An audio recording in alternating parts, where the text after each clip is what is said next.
Hello, welcome to my YouTube channel Raitha ಮಿತ್ರ.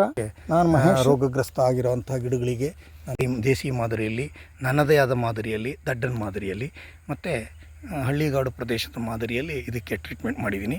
ಆ treatment ಮಾಡಿರೋವಂಥ ಗಿಡದ number 18. ಈ 18ನೇ ಗಿಡ ಈಗಿನ ಅಂದರೆ ಇದು ಜನವರಿ ತಿಂಗಳಲ್ಲಿ ಫಸ್ಟ್ ವೀಕಲ್ಲಿ ಟ್ರೀಟ್ಮೆಂಟ್ ಕೊಟ್ಟಿರೋ ಅಂಥದ್ದು. ಇದು ಸ್ವಲ್ಪ ಶೀತದ ಹಾಳಿ. ಇದು ಈ ಹಾಳಿ ಒಳಗೆ ಈ ಗಿಡ ಯಾವ ರೀತಿ ನಲಗಿದೆ ಅನ್ನೋದನ್ನು ತೋರಿಸ್ತೀನಿ ನೋಡ್ರಿ. ಇದೆ ಗಿಡ ಎಷ್ಟು ನಲಗಿದೆ, ಇದು ಯಾವ ರೀತಿ ಇದೆ ಅನ್ನೋದನ್ನು ತೋರಿಸಿದ್ದೀನಿ ನೋಡ್ರಿ. ಆಗಿದೆ. ಇದನ್ನು ನಾವು ಇಂಪ್ರೂವ್ ಮಾಡಬೇಕಾಗಿದೆ.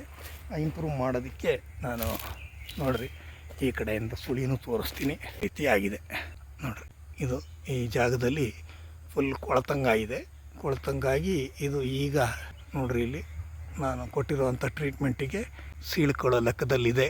ಸೀಳ್ಕೊಂಡಿದೆ, ಒಂದು ಗೀಟು ಬಂದಿದೆ, ಅದು ಒಡೆದ ಮೇಲೆ ಇಲ್ಲಿ ಒಳಗಡೆ ಒಂದು ಸುಳಿ ಆಗಲೇ ಹೊರಗಡೆ ಬಂದಿದೆ. ಅದು ಇನ್ನೂ ಪ್ರಖರವಾಗಿ ಹೊರಗಡೆ ಬರುತ್ತೆ.